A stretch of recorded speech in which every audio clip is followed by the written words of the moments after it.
I'm a big One Piece fan. Not the kind of fan that knows everything, that understands every theory, that has quadra-analyzed every devil fruit and every character's motivations and dreams, but I'm a fan to be caught up on the manga at the very least, and while I might not remember everything at the same time, I can at least be excited to react to a film theory done by our good friend morepat, who doesn't know that I exist, but we're gonna check it out anyway and see what we got. Hello, Internet! Welcome to Film Theory, the show that ate the devil fruit, giving us the power to ruin your favorite childhood series. So, as the general audience has started to cool on superheroes, the bigwigs over at Hollywood have been looking for their next big treasure trove of IP they can plunder and turn into billion-dollar hits. And one of the wells that they've been turning to in recent years, anime. And I wish they wouldn't, kinda, because they're really bad at it, but I will say I am so excited for the live action. I have been watching the trailers, and it has filled me with so much joy. Even if everything isn't exactly as it should be, and I'm sure a lot of fans will be like, oh, but this is wrong. He did this move wrong, or he says this, or Luffy wouldn't say this in this exact way. I just think it looks goofy. I think it looks fun. I think the cast really love the series. From all the interviews that I've seen from the cast member that plays Luffy, I think his name is Anaki. He looks like he loves it so much. He met Oda, the creator of One Piece. Oda put the hat on his head in the way that Shanks put the hat on Luffy's head in the series. The voice actor of Luffy is actually voice acting in the Japanese dub. It looks like it's a labor of love, which is crazy from a Netflix series. There is no love in Netflix's corporate halls, but this one looks really, really fun. And even though legendary classics like Dragon Ball, Ghost in the Shell, and Cowboy Bebop haven't turned out that great, hasn't stopped them from trying some more. Feels like every week we hear about a beloved anime getting its own live-action adaptation. Yu Yu Hakusho is getting one at Netflix, Gundam's getting the big screen treatment over at Netflix, Netflix is trying their hand at My Hero Academia, Sword Art Online. Wait, what? Wait, I didn't know that any of these things were happening. Get ready to enroll a live-action My Hero Academia movie? What? Dude, I don't want to be a negative Nancy, but how are they going to do the quirks justice in live action? Because, let's be honest, superpowers in live action very rarely looks really good. Like, it's really hard to do superpowers in live action really well. And there are so many unique quirks in My Hero that makes it really, really hard to do everything and nail everything. But you know what? If they nail One Piece, then I'm up to potentially see that as well. Is making the jump over to Netflix. Wow, that is a lot of Netflix. Hope it turns out better than Sword Art Online as well. I watched this and I was so sad. I didn't even finish the original Death Note because it got spoiled for me, unfortunately. But I really did like the original Death Note, and I watched this with a group of friends, and my god, I wanted to vomit everywhere, all over the walls. It was disgusting. Wait, they're doing another live-action Death Note at Netflix? Okay, so that's a lot. And given Netflix's previous track record, I think it's fair to be a bit nervous. But hey, who knows? Maybe they've figured out a way to course-correct the ship. In fact, we won't have to wait long to see if that's the case, because a few days after this theory airs, they're gonna be dropping their version of a live-action One Piece. In case you don't know about this massively popular anime, One Piece is all about the swashbuckling Monkey D. Luffy and his ragtag crew of Straw Hat pirates, all searching for the treasure of the last king of the pirates. As the king explained before he died, "My fortune is yours for the taking, but you'll have to find it first. I left everything I own in one piece." No, dude, that intro was actually fantastic. I will say that, you know, Japanese versions of things are usually better than the English versions of things, but you can't tell me that you don't love the pirate rap from One Piece. It's my favorite thing. Dude, this was so good. I love it. He had fame, power, and wealth beyond your wildest dreams. This is my childhood, man. These were the final words he said. "My fortune is yours for the taking." Okay, it's the same clip, but man, this rap is so good, dude. One piece. You can't tell me. You can't tell me you don't love this. Don't give it up, Luffy. Don't give it up, Solo. This was my childhood.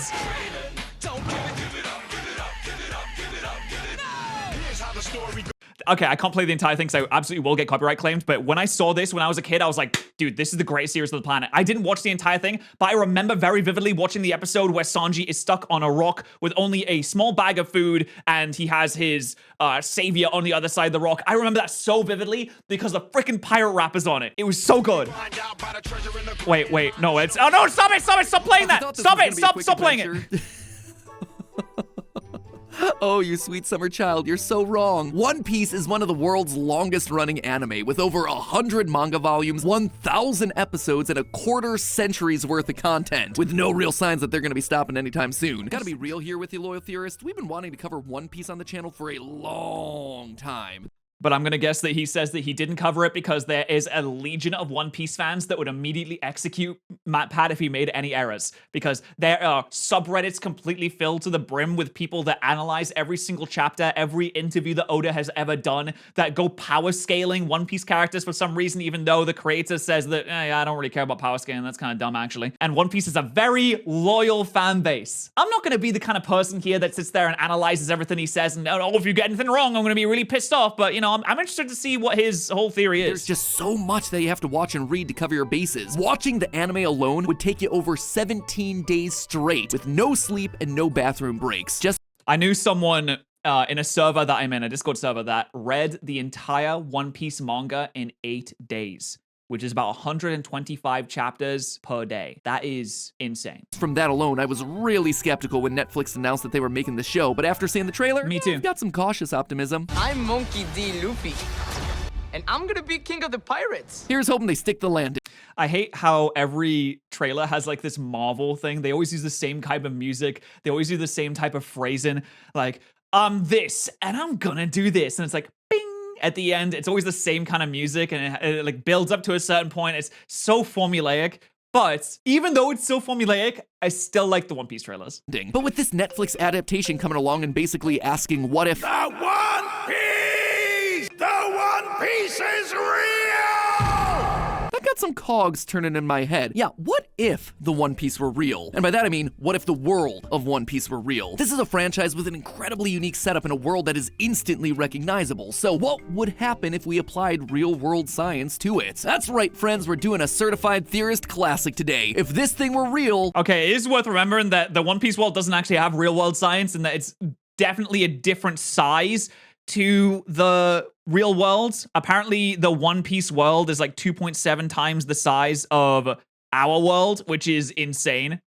That is so big. I mean, this is just one Reddit post, but there are a lot of posts, and is the One Piece world bigger than the sun? Looking at these numbers, that means the One Piece world is 84% the size of the sun. I don't know if that's entirely accurate, but basically, a lot of people have done calculations and done the maths and much more boring things that I can handle because I'm too dumb to do things like this, and they've come to the conclusion that the One Piece world is way bigger than our world. Like, way bigger, which is interesting that they're able to get to so many islands in what seems like so little time. It would be absolutely terrifying. Because make no mistake, if the world of One Piece were real, it would be dangerous, disastrous, and it would ruin basically any attempt to better your life. Hoist your Jolly Rogers, loyal theorists, we're setting sail. So before we can really dive into why you wouldn't want to live in the world of One Piece, we have to break down just how different it is from our own. Zooming out, you can immediately spot some pretty big differences. First of all, almost the entire planet is covered in ocean, with some small island continents and archipelagos dotted here and there.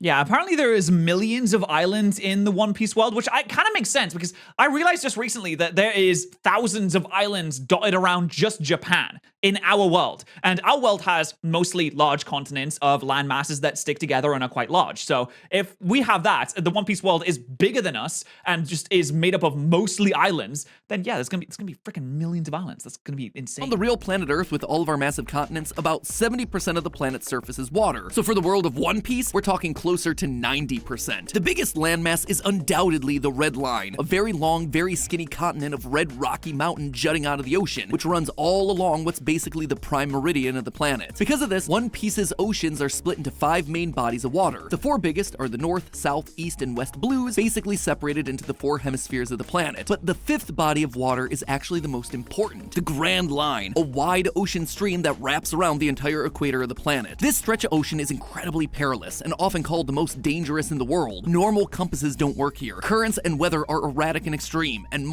it's really crazy that the entirety of the series, apart from like the start of the series, is all placed in the Grand Line, because the Grand Line is a band that's around the world, and it's not really that big of a band. It doesn't make up that much of the world. So there's so much more in the One Piece world that you could explore, that once the series is done, there's so much that you could do. You could go into any of the seas, and all of the seas individually are all bigger than the Grand Line, and you could go and do so much there. I guess the Grand Line is the most dangerous part of the world and has the most interesting things going on in it, but still, like, there's so many possibilities, much right? of the wildlife is deadly. There's a reason it's earned itself the nickname the Pirates' Graveyard. So other than that forbidding label on the Grand Line, what would the big issues of this planet actually be? Well, the first problem the world of One Piece would face actually comes from its most iconic feature, the fact that it's just covered in ocean ocean water. See, this one fact would probably mean that the world's inhabitants Yeah, ocean water is like not great. You can't drink it. Bad. This is actually what Team Aqua wanted in Pokemon Sapphire. Wait, is Pokemon Sapphire a prequel to One Piece?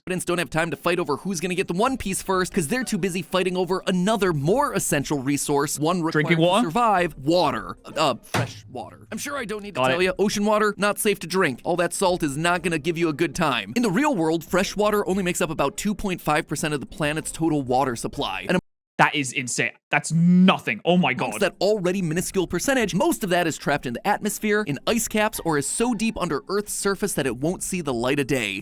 And the rest of it is in my G-Subs shaker cup right now. So if you want some water, you can use code Patterrz. All of Earth's water were shrunk down to the size of your typical water bottle. The amount that would be fresh and available would be about 1/4 of a milliliter. That is literally less than a drop in a bucket. Now remember, How are all we these alive? calculations are in relation to Earth. Oh, it's because everyone drinks Coke, not water.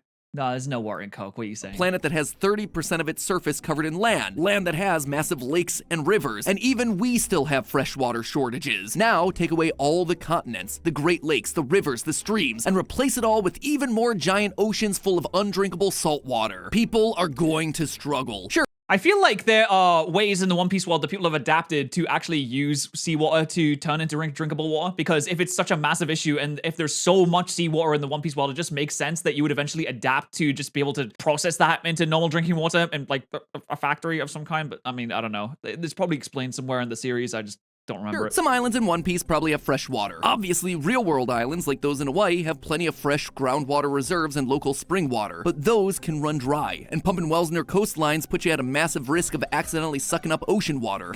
Also, this is an issue in Alabasta. There's a whole arc where it's like, no one has water.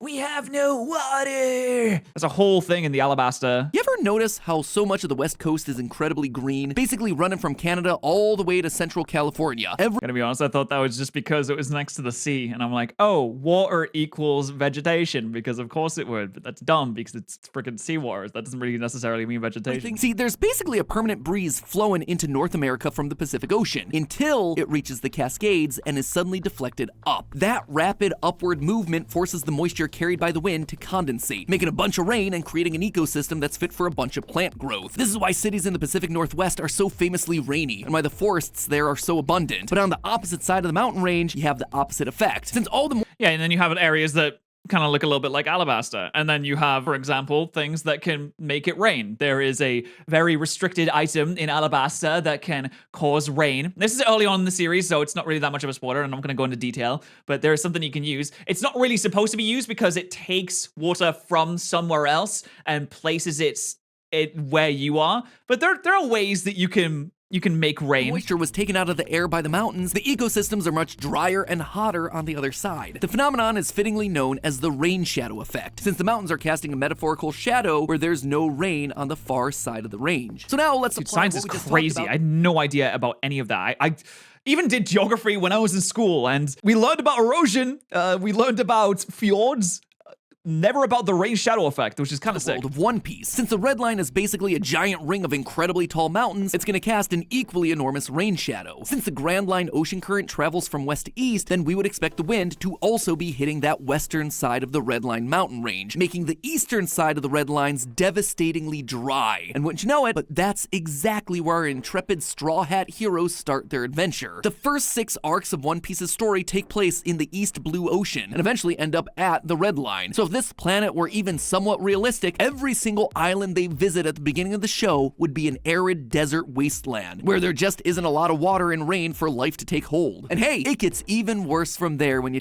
I don't know enough about science to be able to dispute that, but it is a really big planet, so maybe it doesn't apply over longer distances. Not really sure, because you go from the red line, but as soon as you go halfway across the planet from the red line and you reach some of these like far off islands, that's like thousands and thousands of kilometers of distance. So maybe is there some kind of cap on distance here that would not make it so arid and only arid places would be near the red line. You take into account the next aspect of the world of One Piece, the Grand Line. Or rather, what's around the Grand Line. See, flanking above and below the Grand Line is a stretch of sea known as the Calm Belts. And while that might sound like it's gonna be smooth sailing, it actually creates a giant problem. The Calm Belts here aren't just expanses of pleasant seas, they're completely still. And I mean completely still. In contrast to all the crazy currents and unpredictable winds of the Grand Line, the Calm Belts have no wind to catch your sails, no currents to carry you along. And that right there would be outright disastrous, maybe even apocalyptic in a real-life climate system. If water and wind just flat out stopped, like it hit a brick wall at the Calm Belt, that means that the oceans in the northern and southern hemispheres aren't sharing any water. Similarly, since the I wonder where this whole theory is going, because I know he's trying to apply real world science to the One Piece world, which obviously like doesn't really work because it's a magic world with magic and devil fruits and stretchy rubber boy that go gum gum and punch people. So I wonder what the idea behind this whole theory is. Red Line continent is basically dividing the world in half. It means that the oceans in the west and eastern hemispheres are also not sharing water, besides a pathetic trickle that just gets through at the reverse mountain. Basically, each ocean in the world of One Piece is in its own entirely enclosed system. Why is that so bad? Temperature. Because the planet's a big old spheroid, the central part at the equator receives a whole lot more of the sun's heat compared to the poles. That's one of the big reasons that places like Central America, Central Africa, and Southeast Asia have such warm tropical climates. However, the currents running throughout our oceans transport the warmer waters from the equator down towards the poles, thereby increasing the overall temperature of those areas and making them more temperate and habitable for more creatures, including us humans. If you want a really good example of how this works, look no further than Europe. You ever notice how far north Europe actually is on the map? Cities known for their warmer climates like Rome actually sit on the same latitude as more notoriously cold climates like Boston. Yeah, it is actually insane how far north the UK is when compared to America. Like, we are latitudinally, I don't know if that's the correct word, but way more, we're like next to Canada. It's so far north in Canada, it's ridiculous.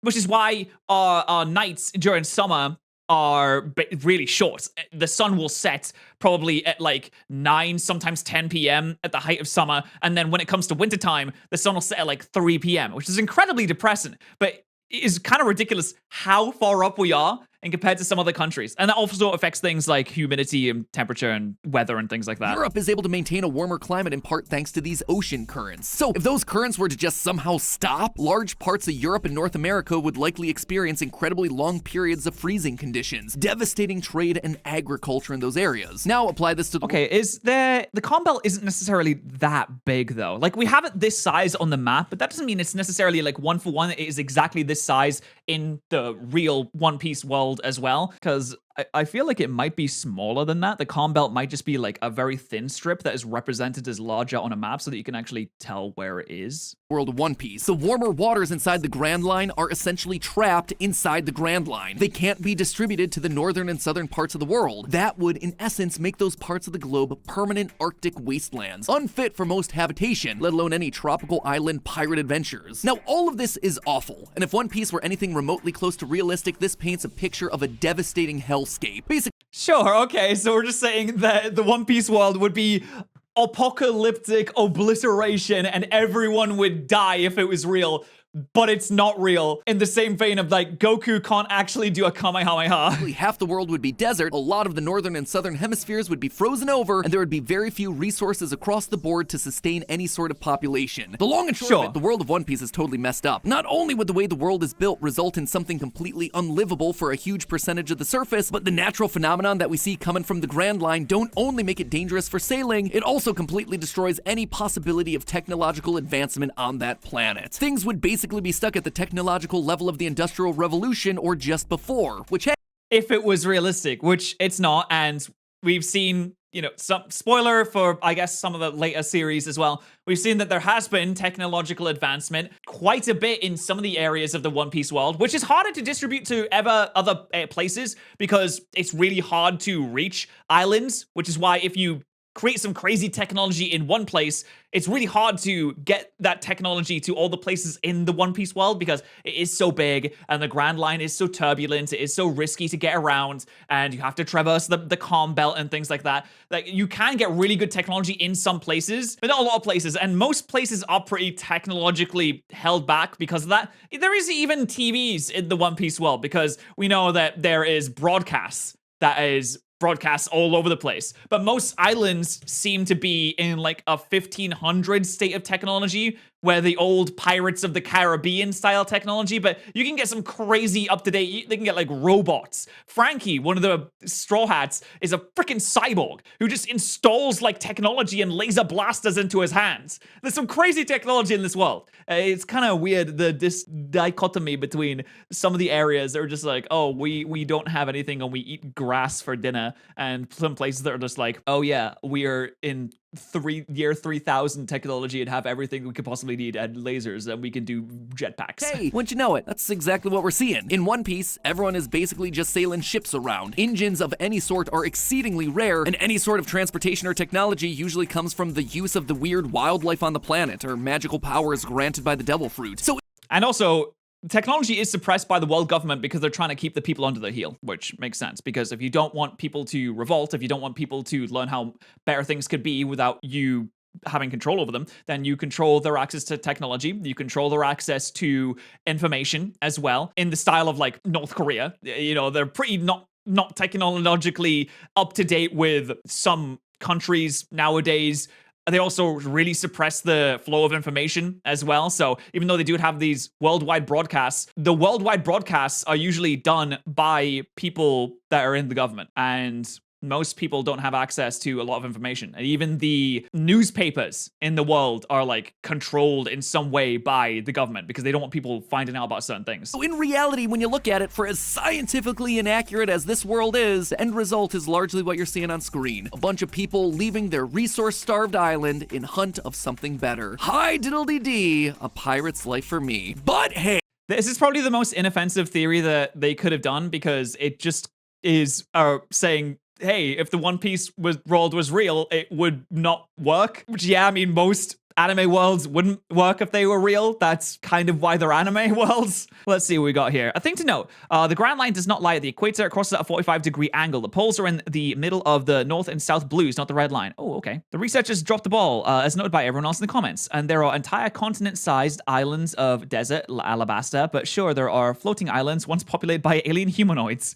And even with their technology, they're practically an endangered species. So I guess the theory holds that the world's hostile to anyone not from there. That's true. Yeah, that was fun. I always like reacting to film theory because they always have some cool ideas and some cool topics to talk about. And I'm really excited for the One Piece live action. I think it's going to be absolutely sick. But let me know what you think of it. Are you excited for the One Piece live action as well? Do you care about One Piece? Did you watch this not knowing a single thing about the entire series and you just want to see me say silly things sometimes? Or do you just want the opportunity to be able to purchase a sub noodle? Finally, they are available for purchase, and the link is in the description, along with the link to the original Film Theory video, which you should be subscribed to Film Theory and Game Theory if you're not already. I don't know why you wouldn't be. But you can get a sub noodle down there as well. There's a limited time, so don't run out of time.